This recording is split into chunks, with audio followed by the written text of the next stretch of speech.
marcar toda su asistencia? Sí. Sí, perfecto. ¿Alguien tuvo inconveniente para marcar su asistencia? Que me avise ahora, por favor. Eu não marquei ainda, professor. Eu também não, doutor. Bueno, ¿pueden acceder a marcar, por favor?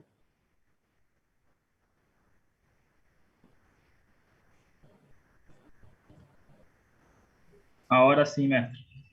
Perfecto. Un ratito, doctor, por favor. Bueno,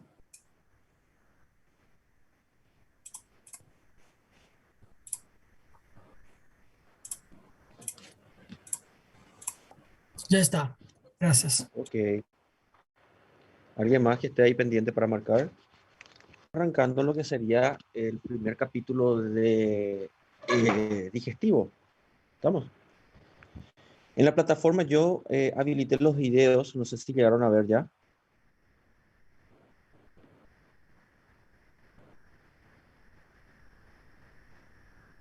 Sí, profe. Sí, bueno, bueno.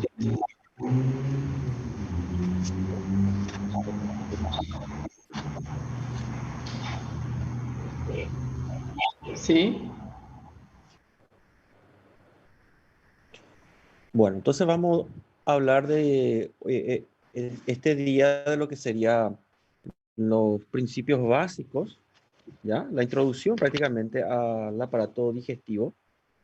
Y después, el viernes, estaríamos hablando ya del primer capítulo exclusivo que sería la propulsión, ¿ya? Es decir, cómo se da la mezcla de los alimentos gracias al movimiento peristáltico del aparato digestivo, cómo se desplaza este alimento por sobre el epitelio digestivo gracias al peristaltismo. Y en las siguientes clases estaríamos hablando de los mecanismos absortivos que tiene el aparato digestivo. Y por último sería el mecanismo de regulación nervioso, ¿sí? Ese mismo esquema vamos a seguir como está en nuestro libro base. Vamos a ver si ya me descargo mi clase. No me descarga, no sé por qué. Ven que voy a eliminar esto. Ô, professor, Sí, toma a liberdade aqui agora, em nome da turma, em externar nossas condolências ao senhor e à doutora, e que Deus possa confortar o coração de vocês dois. muchísimas gracias, Luciano. Muchas gracias.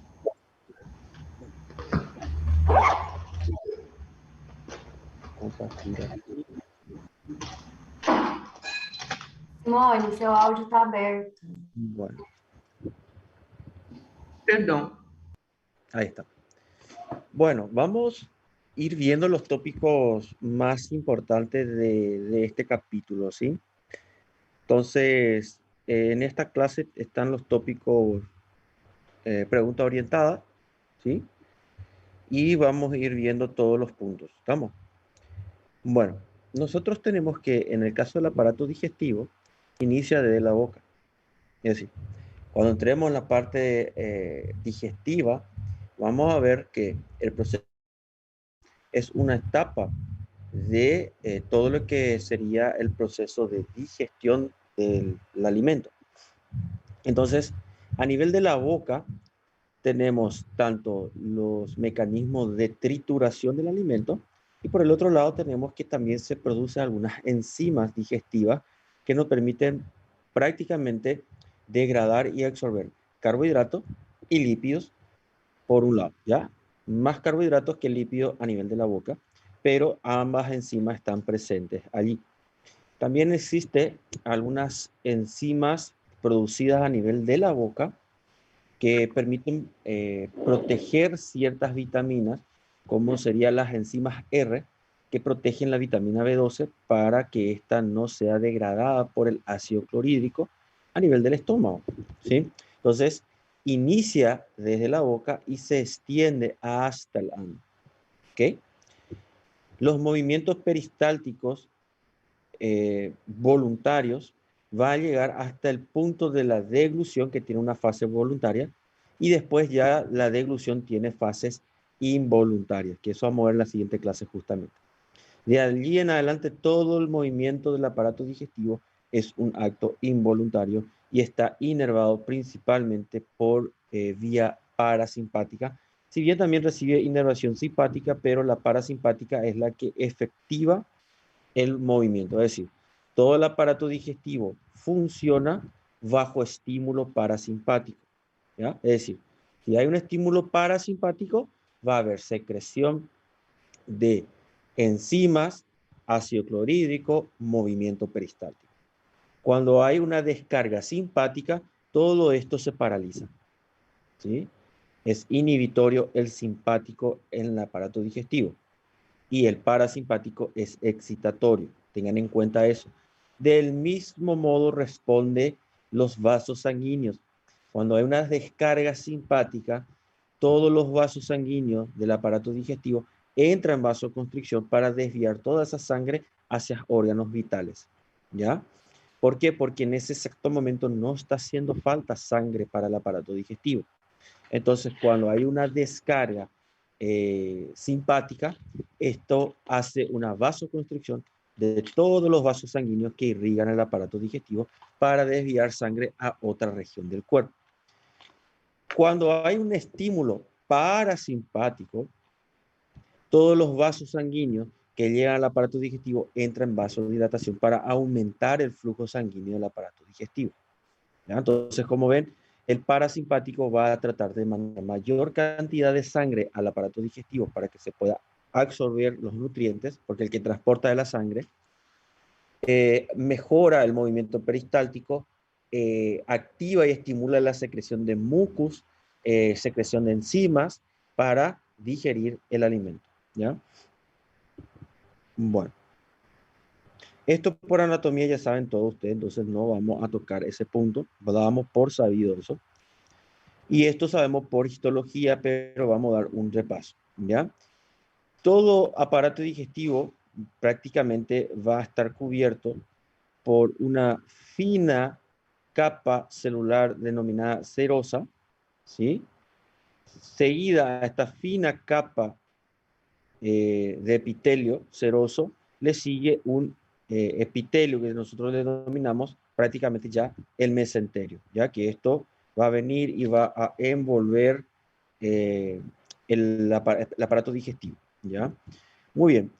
Por debajo de este mesenterio, ahí ya tenemos las primeras capas de fibras musculares, que es denominada fibra muscular longitudinal, ¿ya?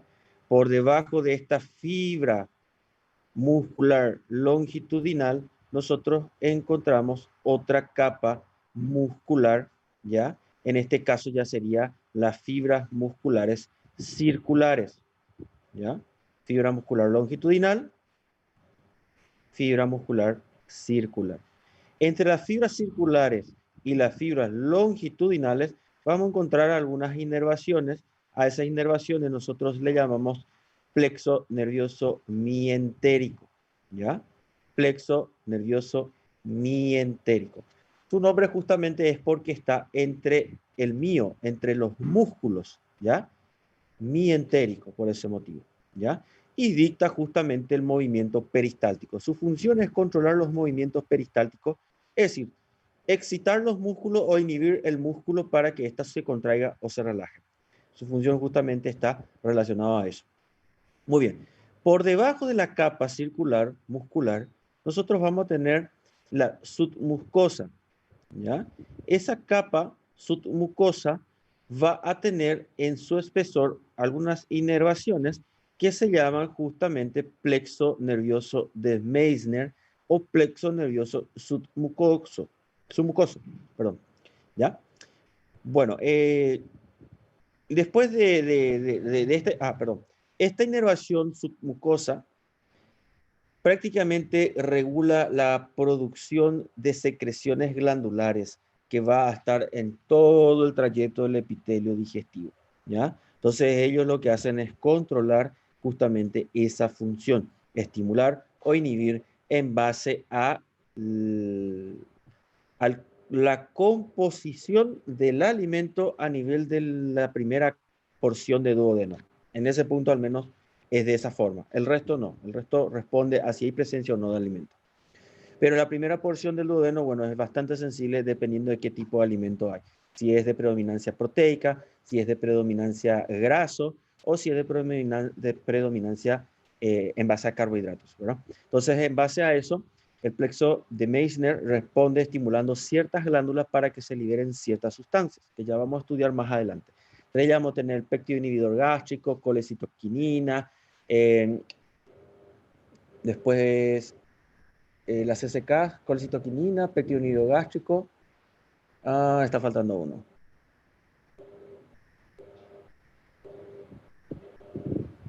Bueno, no me viene el otro. Ya me voy a acordar. Bueno, el que estimula la liberación y producción de ácidos biliares. Bueno, secretina, ahí está. ¿Ok? Entonces, esas sustancias van a responder dependiendo de qué es lo que está presente en la luz del aparato digestivo. Muy bien, debajo de esta capa de vuelta de lo que sería la submucosa, nosotros vamos a tener un epitelio que es una capa parecida al músculo, solo que muy fina, y a esa capa le llamamos la musculari mucosae, ¿ya? Musculari mucosae. Este sí ya está entre lo que sería la submucosa, por encima de la submucosa está la musculari mucosae, ¿ya? Ahí Siri cree que le estoy hablando a él, a ella. Voy a cerrar esto. Ahí. Bueno. Ok, después de la muscular y mucosae, ya tenemos la mucosa propiamente dicha, ¿ya? Y luego ya tenemos el epitelio de revestimiento del aparato digestivo. En este caso es un ejemplo de intestino delgado. Entonces, en este caso ya vamos a ver prácticamente el plexo mucoso, ¿ya? Bueno, a nivel del aparato digestivo, si se acuerdan, nosotros estudiamos las fibras musculares. Hay dos tipos de fibras musculares, ¿ya? Tenemos la de músculo liso multiunitario, ¿ya? La característica de este tipo de músculo liso es que se despolariza uno de ellos y ya prácticamente por contigüidad hace que todas las que están adyacentes se vayan despolarizando, ¿ya? Y entren en contracción todas ellas como si fuese un sinsitio, así como si fuesen uno solo, ¿ya? Uno se despolariza, ya todas entran en contracción, prácticamente. Entonces, nosotros habíamos estudiado en músculo liso el proceso que era de distensión,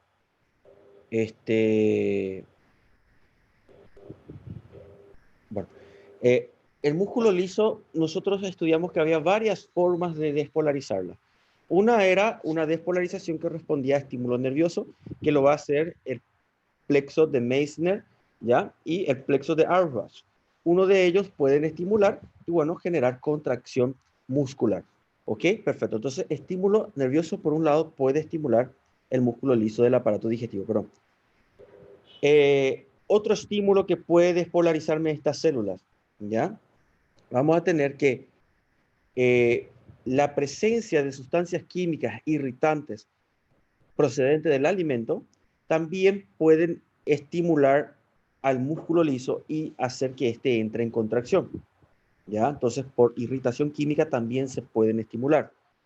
Segunda forma de estimular músculo liso que también está presente en el aparato digestivo. La otra forma es en base a respuesta de estímulos hormonales, ¿ya? Y el músculo liso puede responder a estímulos hormonales. En el caso inhibitorio o estimulativo. Por ejemplo, la colecitoquinina estimula la contracción del músculo liso, ¿ya? ¿En dónde? Específicamente a nivel de la vesícula biliar. El péptido inhibidor gástrico inhibe la contracción o el peritaltismo gástrico. Actúa sobre el aparato digestivo a nivel del estómago, ¿ok? Entonces también responde a estímulos hormonales. La otra forma de estimular el músculo liso era efecto mecánico. Y el efecto mecánico se da cuando el bolo alimenticio entra en el segmento de la luz del aparato digestivo y distiende la pared del aparato digestivo, que es el efecto mecánico, y este entra en contracción. Ya lo que sería el proceso de relajación, contracción y relajación, contracción inversa, ¿ya? Que también veíamos a nivel de la vejiga, pero también está presente a nivel del aparato digestivo. Entonces tenemos 4 formas de que el músculo liso del aparato digestivo entre en proceso de contracción. Muy bien. Este tipo de células al que le llamamos músculo liso unitario es el que predomina a nivel del aparato digestivo, ¿ya? El multiunitario no es frecuente en el aparato digestivo, ya vamos a encontrar más a nivel del ojo y en otras zonas del cuerpo. Tiene la propiedad de que se despolariza una y ya por contigüidad se despolarizan las que están cercanas. Sin embargo, estas células unitarias se despolariza una y todas las que están van a despolarizarse. ¿Ya? Forma un sinsitio y todas van a entrar en contracción. Entonces están bordeando todo el aparato digestivo. Una se despolarizó por el estímulo y todas entran en contracción. ¿Ya?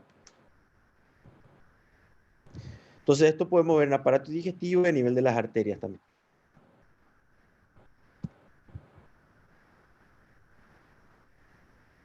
Eso es lo que le estaba diciendo. El músculo liso funciona como un sinsitio. ¿Ya? ¿Hay alguna duda hasta acá?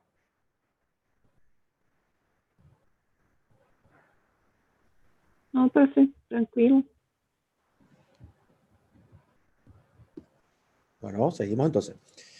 Introducción, línea general, todo vamos a profundizar después. Cómo se estimula, dónde actúa, qué porción, qué tipo de movimiento tiene, cuáles son, cómo se clasifica esos movimientos, todo eso vamos a ver justamente en la siguiente clase, ¿ya? Pero esto todo es línea general. Como están viendo, estamos repasando músculo liso, un poco de histología, anatomía es demasiado largo para repasar todo, entonces vamos a dar como por sabido, perdón. Bueno. A ver. Ok. Faltó mencionar que la forma en que se comunican unas células con otras, ¿ya? Unas células con otras es mediante las hendiduras celulares. Acá, las uniones, toqué de mal, ahí. Las uniones intercelulares en forma de hendidura, ¿ya? ¿Qué tipo de comunicación? Y bueno, dan paso al flujo electrotónico del potasio, similar a lo que habíamos estudiado en el corazón, ¿se acuerdan? En el corazón utilizaban los discos intercalares, ¿ya? En el caso de músculo liso a nivel aparato digestivo utilizan las uniones intercelulares de tipo hendiduras y el ion implicado es el mismo, es el potasio. Y le llamamos flujo electrotónico al potasio. ¿Qué quiere decir eso? Que cuando la célula se despolariza y entra en fase 1, repele potasio para afuera, pero también a la célula vecina. Y el potasio tiene carga positiva. Como está entrando carga positiva a la célula vecina, hace que la célula llegue a su umbral de excitación y se despolarice también. Y repita lo mismo con la vecina, y la vecina, y la vecina, ¿ya? Y de esa forma, así como se esparce un chisme por el barrio, también se da la despolarización de célula a célula, ¿ya?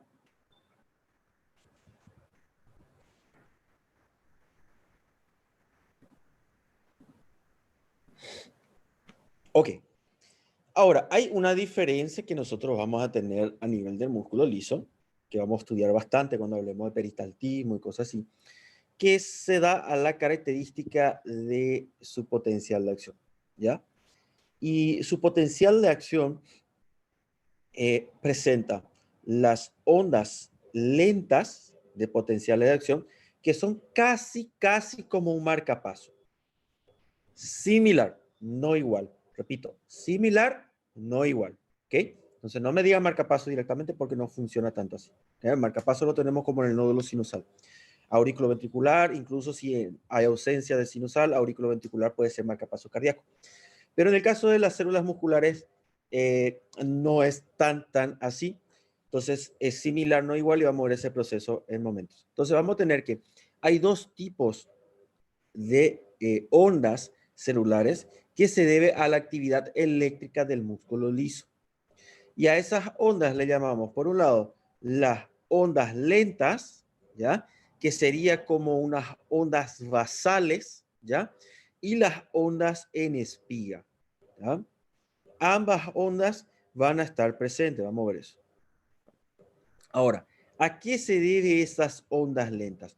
Son ondas que responden a cambios de potenciales eléctricos a niveles celulares, ¿ya? Esas células son denominadas células de Cajal, ¿ya? Ese es el nombre que le dan. no está 100% dilucidado esto, es hipótesis, ¿ya? Entonces, de momento le llaman células de Cajal, que son unas células que están presentes a nivel de todo el trayecto del aparato digestivo y se le asocia a estas células como responsables de las ondas lentas, ¿ya?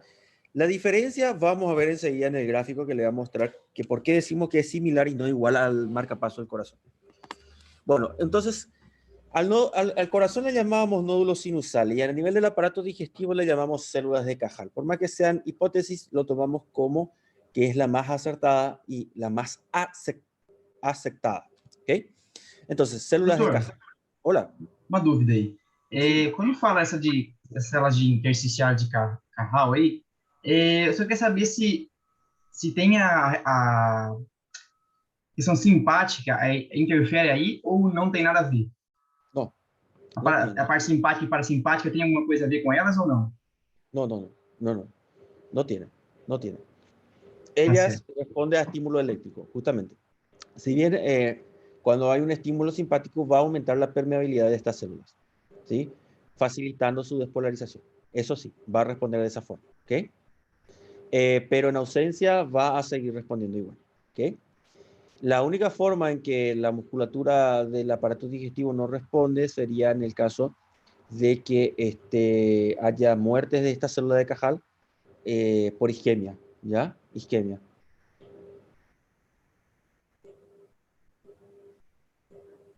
Graças, doutor.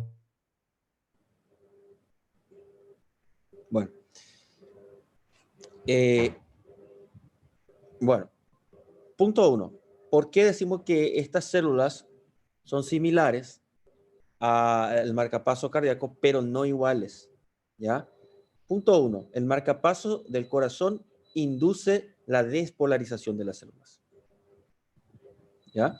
Sin embargo, las células de Cajal no induce por sí solas la despolarización. ¿Ya? Sí cercioran y aseguran de que haya despolarizaciones intermitentes. Que vamos a ver enseguida.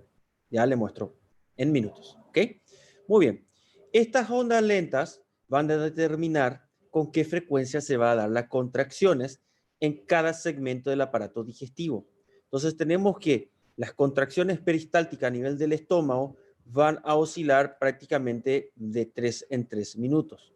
¿Ya? Sin embargo, a nivel de duodeno, las despolarizaciones se dan prácticamente de 12 en 12 minutos.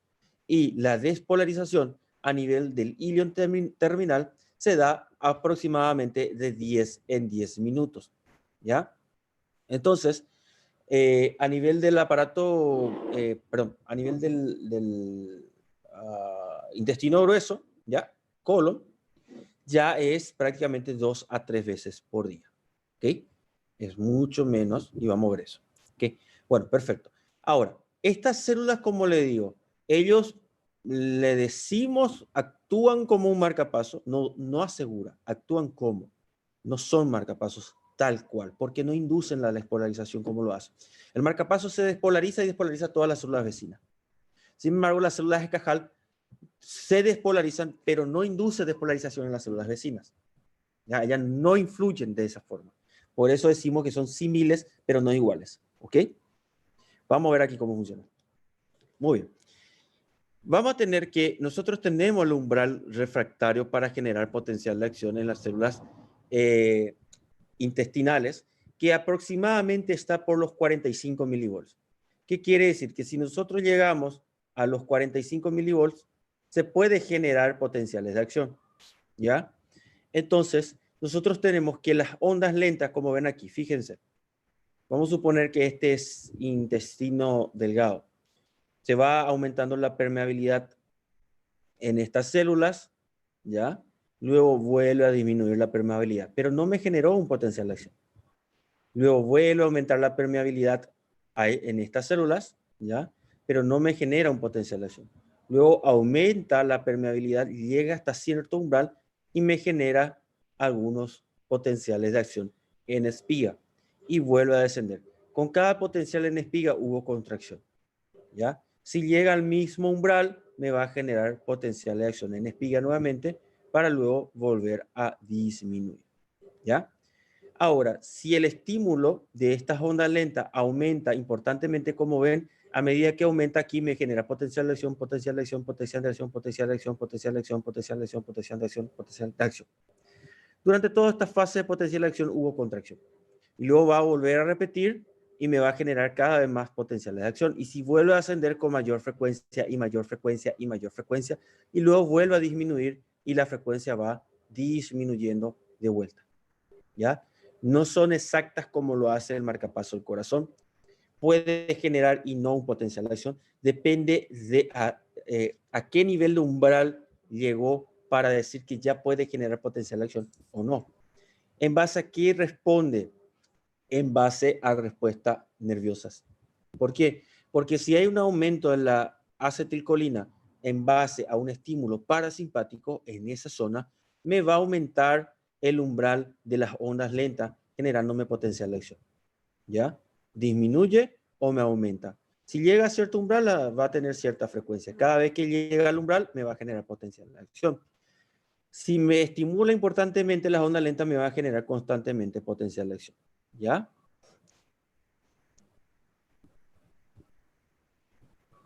Bueno, entonces estas ondas lentas necesitan llegar a cierto umbral para que me genere potencial de acción. ¿Ya?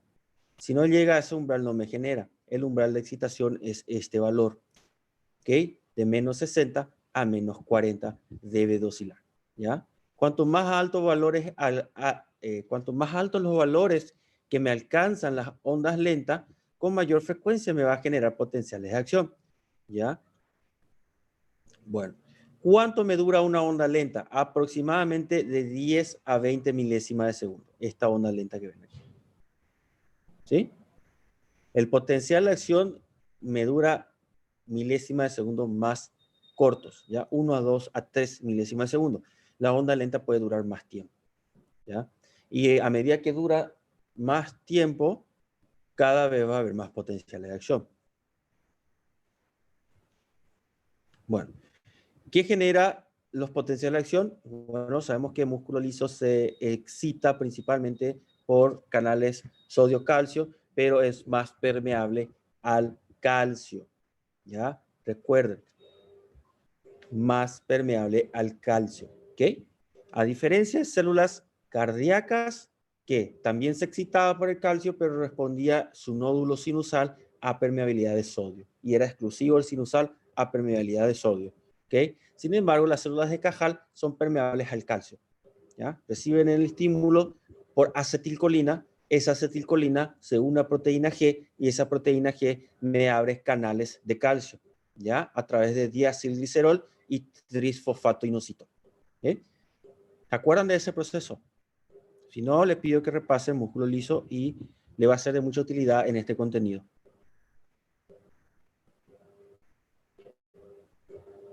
Doutor, então Sim. essas células de Carral, elas que determinam que o sistema nervoso entérico, né? Sistema nervoso entérico, ele tem uma autonomia, é isso?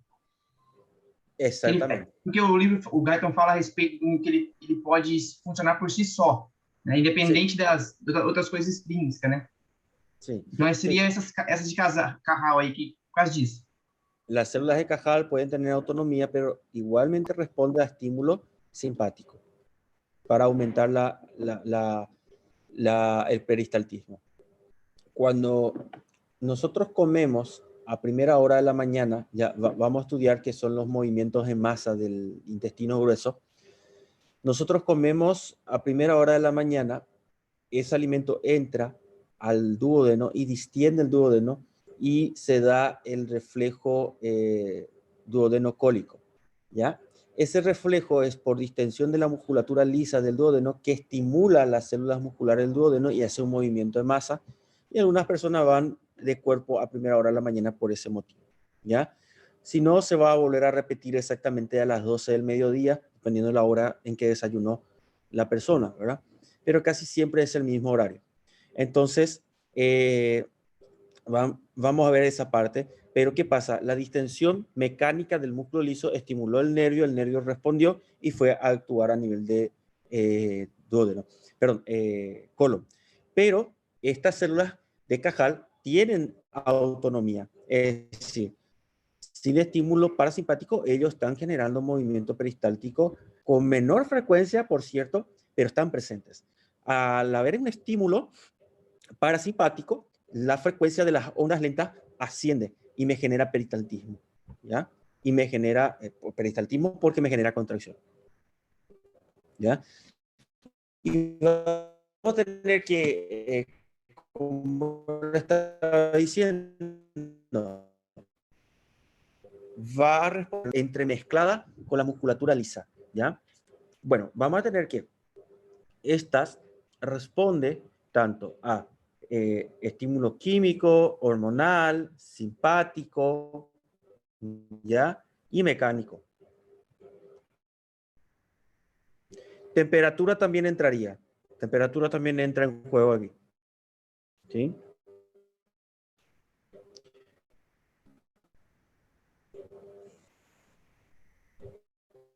Bueno, factores que pueden generarme, de membrana en reposo o las ondas lentas, ¿ya? De músculo liso, ¿no?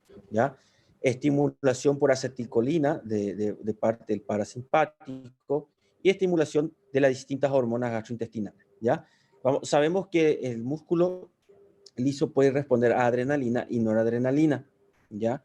Va a depender de qué musculatura lisa hablamos, ¿sí? Vamos a tener en ese caso que la estimulación por acetilcolina de parte del parasimpático puede generar una contracción en ciertas zonas musculares lisas del aparato digestivo y en otras zonas relajación. Por ejemplo, si hay un estímulo parasimpático a nivel del estómago, lo relaja, y a nivel del intestino delgado lo contrae, ¿ya? Estamos hablando de la misma acción, acetilcolina. Ya vamos a ver en detalle eso cuando entremos a ver cómo se da la regulación nerviosa y la regulación, la que sería la regulación neurohumoral, es decir, nerviosa y también hormonal. Vamos a ver en detalle eso. Pero no se queden solo con esto porque le va a confundir, ¿ya? En algunos puntos se estimula, en otros puntos lo relaja. La noradrenalina y la adrenalina sí, en todo caso, va a hiperpolarizar la membrana. Al hiperpolarizar la membrana, dificulta poder generar potencial de acción. Dificulta. Entonces, si yo tengo una membrana hiperpolarizada, es más difícil generar un potencial de acción, ¿ya? Por ende, no voy a poder generar contracción muscular. A no ser que el estímulo sea por encima de mi umbral. Estimulación nervioso simpático, obviamente, como le dije, el simpático va a relajar todo lo que es el aparato digestivo. Es decir, vamos a decir que si yo tengo un tigre que me va a perseguir, ¿ya? Y voy a empezar a escapar de ese tigre, ¿voy a necesitar de mi aparato digestivo para correr? No. No, no necesitamos. Ni siquiera necesitamos que haya sangre ahí. Voy a necesitar que toda la sangre vaya a las piernas. Que todo vaya ahí, a los pulmones y piernas, para oxigenar y para generar ATP y llevar llevar la sustancia y traer energía. Bueno, no necesitamos, ¿ya? Sí vamos a tener lo siguiente. Empezamos a correr del león, toda la sangre se desvía a las piernas porque hay una descarga simpática, ¿ya? Y la sangre que está en el aparato digestivo entra en vasoconstricción para desviar toda la sangre a las piernas. Pero una vez que se agota la reserva de glucógeno intramuscular y se está utilizando toda ya la reserva de glucosa que está circulando en la sangre, ¿dónde está la mayor reserva de glucógeno después? En el hígado, ¿ya? 10% del peso del hígado es reserva de glucógeno. Entonces ahí se da una vasodilatación de golpe, se necesita glucógeno, la necesidad de glucógeno es detectada a nivel intestinal, ¿ya? A nivel gástrico. Esa necesidad de glucógeno dilata el sistema porta, ¿ya? Y entra un flujo sanguíneo repentino en el hígado, ¿sí? Y cuando hace un flujo repentino del hígado, entra tanto flujo sanguíneo que el hígado se estira muy rápido, perdón, se distiende muy rápido, ahí voy a poner, y al distenderse muy rápido, estira la cápsula de Glickson y duele. Y ahí, y tenemos que parar, ¿ya? Y ahí el león nos come, por cierto, pero ya le habrás pasado que entran a jugar fútbol, corre de golpe y de repente le da una puntada a nivel hepático, ¿ya? Ese es el proceso que se dio, ¿ya? Se mandó flujo sanguíneo al hígado para recoger glucógeno de ahí, se dilató el hígado, estiró la cápsula de Glickson y le da una puntada, ¿ya? Le da una molestia, ¿sí? Bueno. Doutor, acabou com mais um mito, hein, doutor? ¿Por qué? Porque eu sempre botei um capinzinho aqui, ó, na cintura, para Ah. isso não acontecer, pô. Entendeu? Sí. No, eso, Tem uma simpatia, desde que eu era Doutor. moleque para jogar futebol, a gente pega um capinho do gramado ali, bota na cintura, pô, não, isso não acontece. Já fiz isso muito também. Doutor, o que bueno, se passa com as pessoas que quando têm medo urinam? bueno, esa es base a la respuesta que se da también. Cuando el susto se da la descarga simpática, entra en contracción todo el esfínter urinario, pero cuando pasa la descarga simpática, hay un reflejo parasimpático, contrarregulación y dilata. Y ahí se escapa la orina. Es decir, en el momento del susto la persona no se orina. ¿Ya? Fíjense, si la película está bien hecha, al asustarse la persona y si le firma la parte de abajo, no pasó nada. Pero después de que pasó el susto y vas a ver que la persona recupera el color, ahí empieza a orinarse, sin poder atajar. No puede atajar, se orina. ¿Ya? Não, Pero es graças. posterior al susto, ¿sí? No en el momento. Bueno, Profe. sí. ¿Y cuándo duele el vaso? Cuando El vaso. estamos corriendo o haciendo una actividad física y duele el vaso. Por el mismo efecto, porque acordate que una de las ramas que tiene el sistema porta es las venas esplénicas, ¿ya? Entonces, todo el flujo sanguíneo está yendo para ese sistema. Lo que quiere es al porta, pero sabemos que las tres ramas que llegan y me forman el sistema porta van a recibir irrigación sanguínea, ¿ya? Para poder mandar el flujo de sangre hacia el hígado, ¿sí? Gracias, profe. De nada. Bueno. Contracción tónica. Vamos a hacer esto.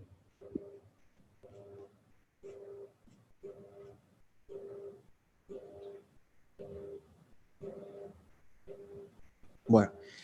Nosotros teníamos que la musculatura puede entrar en tetanización, la esquelética, pero la musculatura lisa tiene la capacidad de lo que se llamaba el mecanismo cerrojo. ¿Se acuerdan? Bueno, ese mecanismo cerrojo le permite al músculo estar en contracción sin necesidad de mucho gasto energético, ¿ya? Y cuando esas ondas lentas alcanzan el umbral de por encima de 45 milivolts, va a generar potenciales en espiga muy sucesivos, generando un flujo continuo de calcio al interior del músculo y me genera una contracción muscular sostenida, ¿ya? Eso se debe a ese motivo, que nada más explica esto. Estos son todos recortes del libro, ¿ya? Son copy-paste de nuestro libro. Bueno, regulación simpática, vamos a tener que el plexo demientérico, como también el plexo submucoso, ambos reciben inervación simpática, ¿ya? Y también ambos van a recibir inervación parasimpática. Lo que sucede con estos dos plexos es que no están aislados unos de otros, ¿ya? Están en constante comunicación, ¿ya? El submucoso puede detectar qué tipo de alimento ingresó al epitelio, qué tipo de células se están estimulando, y dependiendo de esa célula, vamos a suponer que aquí ingresó grasa. Al ingresar grasa, va a enviar una información de neuronas aferentes, ¿ya? Son sensitivas, va a enviar información a nivel local, al submucoso y también al mientérico. El mientérico va a entrar en contracción, me va a generar peristalsia, peristaltismo. El submucoso, hipotéticamente diciendo que es grasa, me va a liberar, por ejemplo, péptido inhibidor gástrico para que el estómago se vacíe más lento porque digerir las grasas es lenta, ¿ya? Al mismo tiempo, esta información va a viajar hasta el tronco del encéfalo, ¿ya? Y dependiendo de eso, bueno, va a darse ciertos reflejos que van a llegar de nivel central para un estímulo parasimpático y generar el proceso de digestión. El proceso de digestión puede iniciar de una etapa preencefálica, ¿ya? En el sentido de que cuando nosotros vemos la comida y nosotros olemos la comida o escuchamos a alguien que está comiendo una pipoca bastante crocante, ya se activa el mecanismo. ¿Por qué? Porque esas son vías sensitivas, visual, olfativa y auditiva. ¿Ya? Esas vías, el simple hecho de que yo estoy oliendo la comida o viendo que se está cocinando, por más que esté usando YouTube para ver eso, ya está entrando el estímulo, se activa a nivel central y a nivel central ya viene el estímulo parasimpático y el corazón, perdón, automáticamente el estómago empieza a producir más ácido clorhídrico, ya el páncreas comienza a liberar enzimas, ya es automático. Esa es una fase vamos a ver la fase de la digestión, pero es una fase previa al ingreso del alimento. Bueno, funciones del plexo mientérico, esto lo voy a dejar para leer porque es prácticamente lo mismo que ya le estoy discutiendo, ¿ya? Contracción, ritmicidad, frecuencia de las contracciones, ¿ya? Todo eso responde a ellos, ¿sí? Tono de los esfínteres. Plexo submucoso, como le dije, más va a regular secreción de sustancias, ya sea enzimáticas, para permitir la digestión, ¿ya? Detectar en parte también qué sustancia hay a nivel del submucoso, porque también tiene terminaciones nerviosas sensitivas, ¿ya?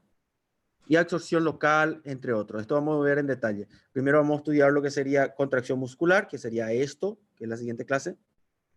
Después de esa clase tenemos asimilación del alimento, que sería función de la submucosa. Bueno, en cuanto a neurotransmisores, hay muchísimos. Hay muchísimos, más de 30. Los más importantes están aquí, ¿ya? Acetilcolina y noradrenalina, las principales vedettes. Acetilcolina parasimpático y noradrenalina simpático, ¿ya? Luego tenemos otro tipo, como el trifosfato, ¿ya? De adenosina, ¿ya? La serotonina, la dopamina, la colecitoquinina, sustancia del péptido P, ¿ya? Péptido intestinal vasoactivo, somatostatina, leocefalina, metencefalina, bombecina y péptido gástrico, ¿ya? Y después podríamos agregar la GLP también, la GLP-1, ¿sí?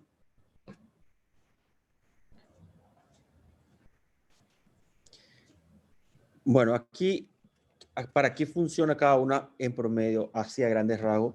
Bueno, acetilcolina estimula la actividad gastrointestinal, noradrenalina la inhibe. A grandes rasgos le puse esto, como le dije al inicio, no es tan así, no se queden solo con esto, porque así como está estimulando en una zona, en otra zona lo está inhibiendo.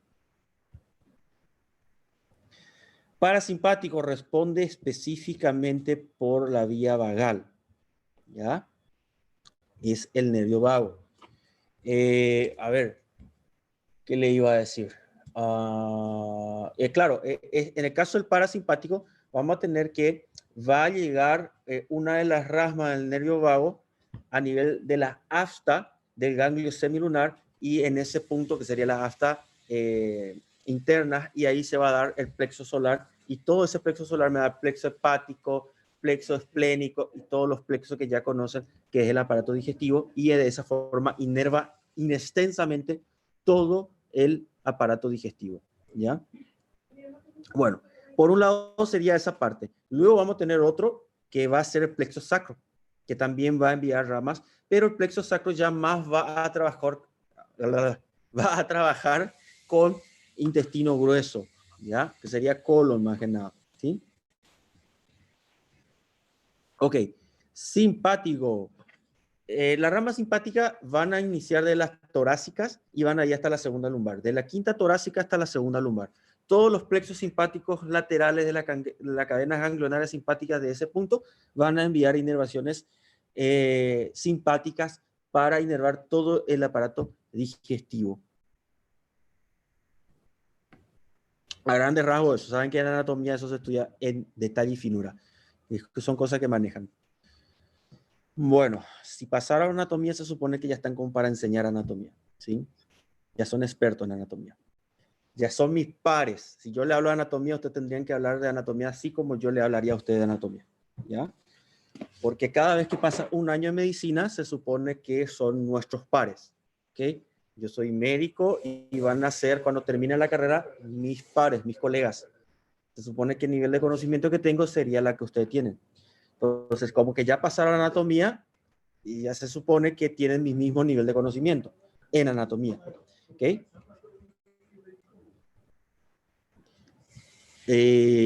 Bueno, las fibras sensitivas, como le dije, más van a estar a nivel del epitelio mucoso, ¿ya? Y las fibras sensitivas van a responder a varios estímulos. Prácticamente estas fibras sensitivas van a detectar, por decirlo de esa forma, ¿ya? Composición del alimento. Bueno, las fibras sensitivas. Si el alimento es muy osmótico, van a responder a eso, ¿ya? Dependiendo de la osmolaridad del alimento, responden en base a eso. Va a depender de la composición química del alimento, si es ácido o si es alcalino, ¿ya? Si bien todo pasa ácido del intestino, del estómago, las primera porción, segunda porción del duodeno tienen importantes células que me producen bicarbonato para poder neutralizar justamente el ácido del estómago. Cuando estas células están afectadas, puede generarse úlceras duodenales. Bueno, entonces va a responder a eso también. ¿Qué tan ácido está llegando el alimento del estómago? Si llega muy ácido, van a estimularse la liberación de péptido inhibidor gástrico para inhibir el vaciamiento gástrico porque está viniendo muy ácido, para permitir que eso se diluya un poco más. Si está en el alimento, hay presencia de proteína de predominancia o si hay presencia de grasa en predominancia. Todo eso va a terminar detectando el epitelio submucoso. Eso vamos a ver en detalle, no se preocupen.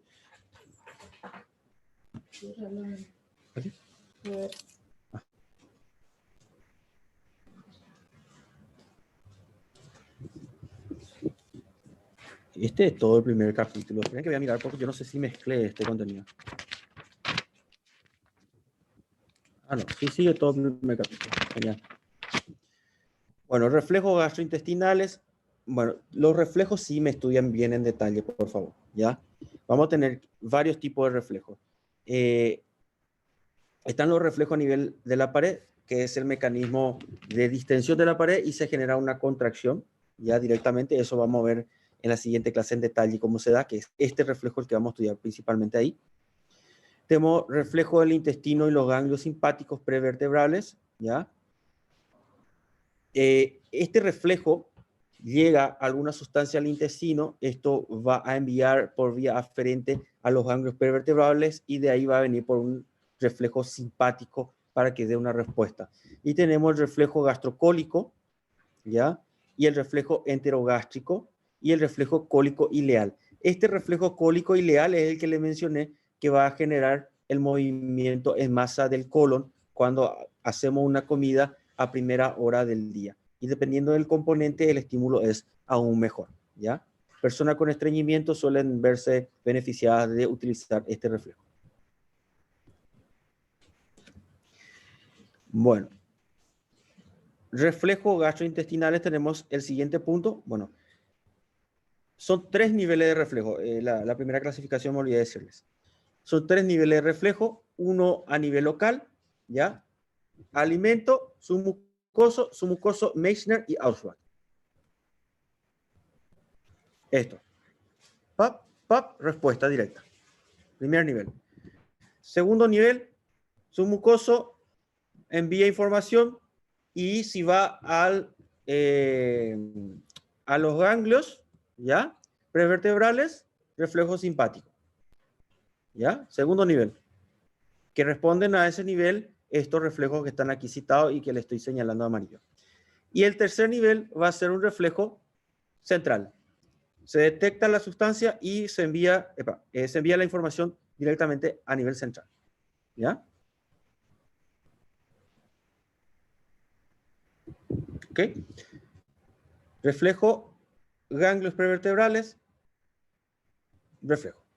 ¿ya? Que sería similar al arco reflejo que estudiamos en anatomía, ¿ya? Es similar. Hubo el estímulo, fue a los ganglios perivertebrales, este ya desencadenó la respuesta, ¿sí? Ya sea para contracción muscular o para secreción de sustancias. Y el reflejo puede ascender también y va a nivel central. Son los 3 niveles de reflejo que están presentes a nivel del aparato digestivo.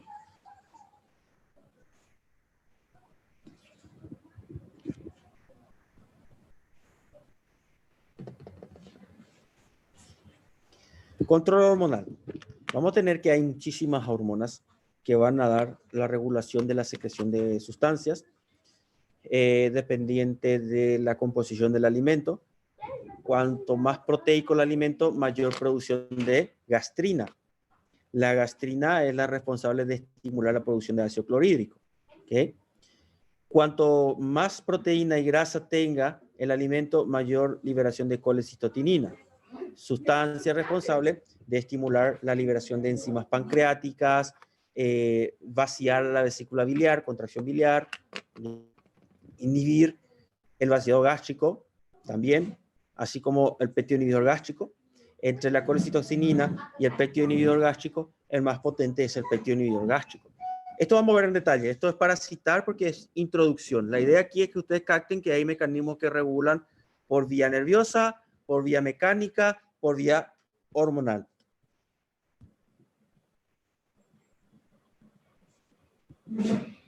Ahí ya me censuró iCloud. Se dio cuenta que seguro que es recorte del libro. Bueno, esto no me permite ver.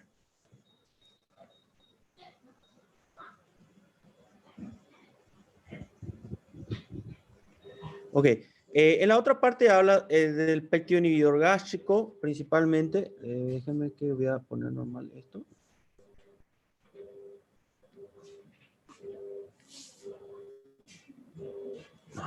No sé qué toqué.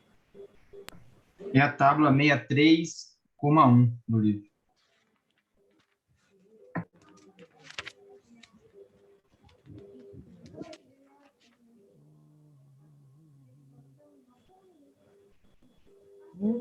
What the fuck?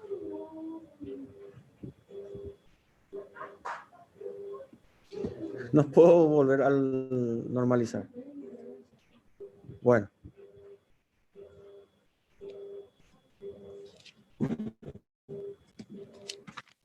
Déjame, voy a mirar lo que me dice el compañero.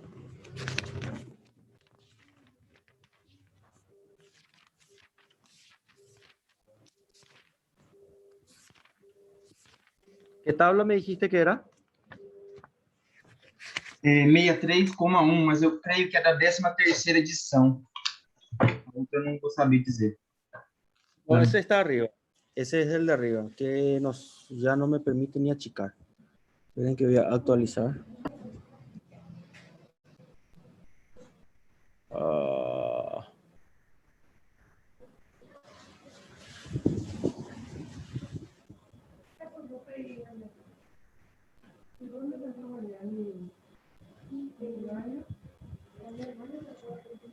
Bueno. Vamos a ver qué nos falta hablar.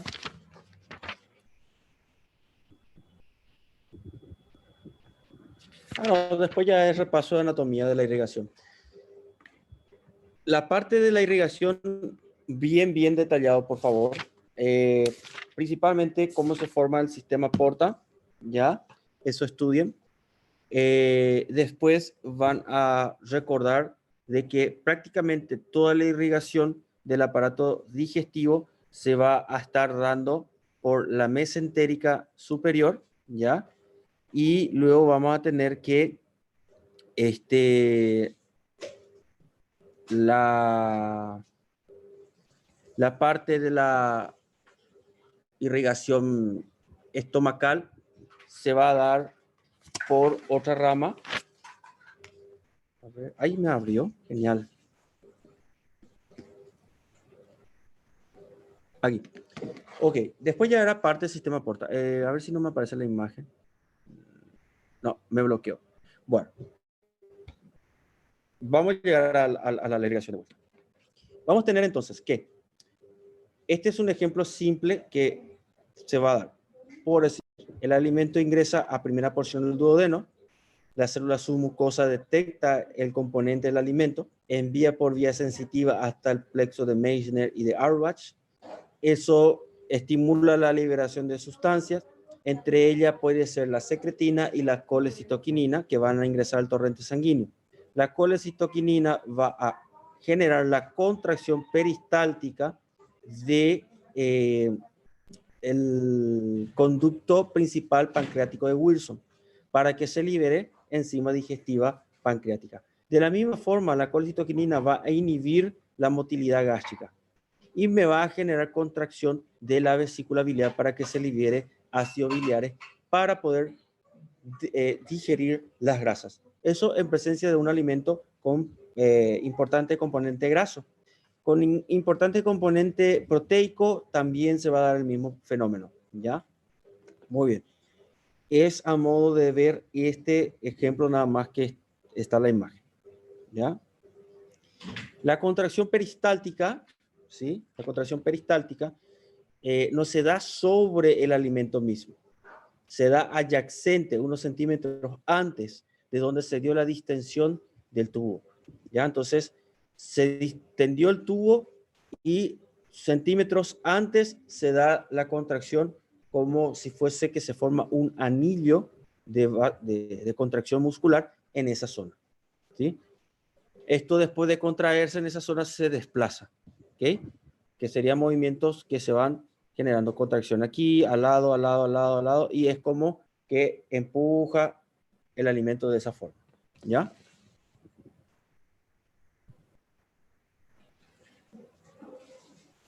A ese anillo se le llama anillo contráctil y es el responsable justamente de que permita el desplazamiento del alimento por el tubo digestivo.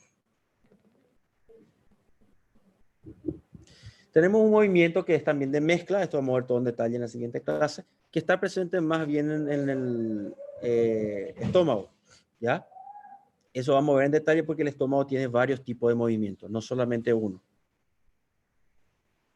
Y después de estudiar de vuelta la parte anatómica, ¿ya? Tanto arterial, ¿ya? Arterial, como también de lo que sería el venoso.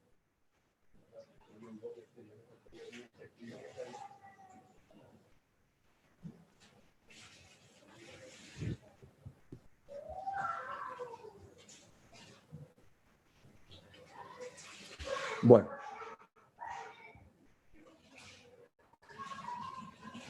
Ok. En cuanto a la irrigación del aparato digestivo, a grandes rasgos, decirlo así, ¿se acuerdan que aparato gástrico o estómago prácticamente va a ser dependiente de lo que sería el tronco celíaco, ¿ya? Luego, la otra parte va a estar dada por la mesentérica superior, más que nada, ¿sí?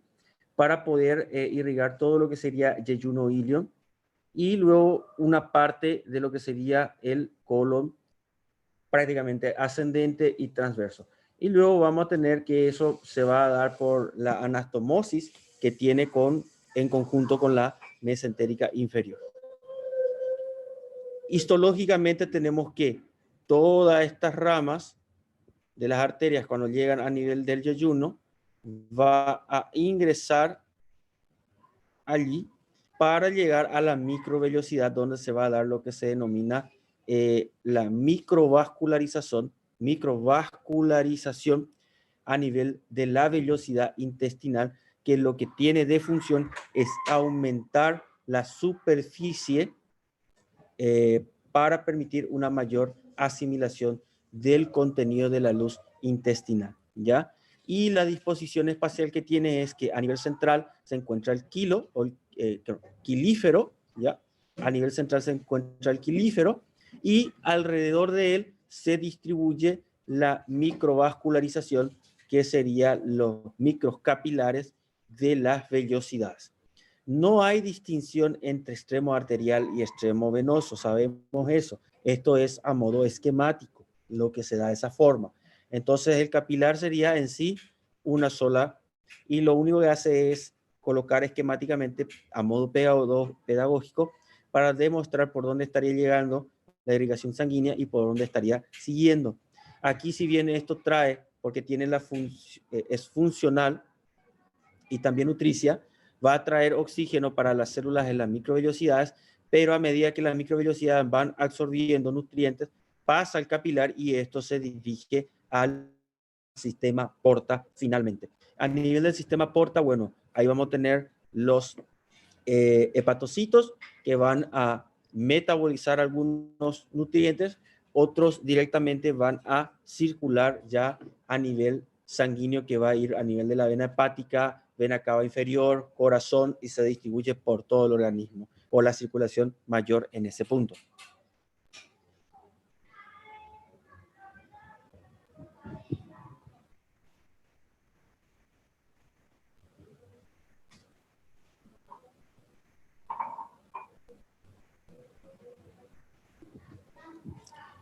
Bueno, el resto habla de demanda de oxígeno, nutrientes, etc.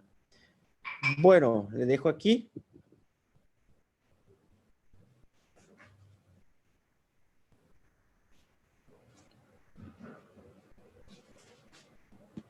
Ok, no sé si tienen alguna duda. De igual forma, si se plantean alguna duda después cuando empiecen a leer el contenido, el viernes lo aclaramos. Gracias por la clase, profe. Nada, excelente. Bueno, Gracias, doutor. gusto siempre. Vamos a estar desarrollando ya entonces peristaltismo el viernes, ¿ok? Y si tienen alguna duda de este contenido, me lo plantean ahí, no hay ningún problema. Esto es parte introductoria. Vamos a profundizar todo esto, ¿ya? Que tengan una excelente semana. Chao, chao. Para vos também. Graças, doutor. Tchau, profe.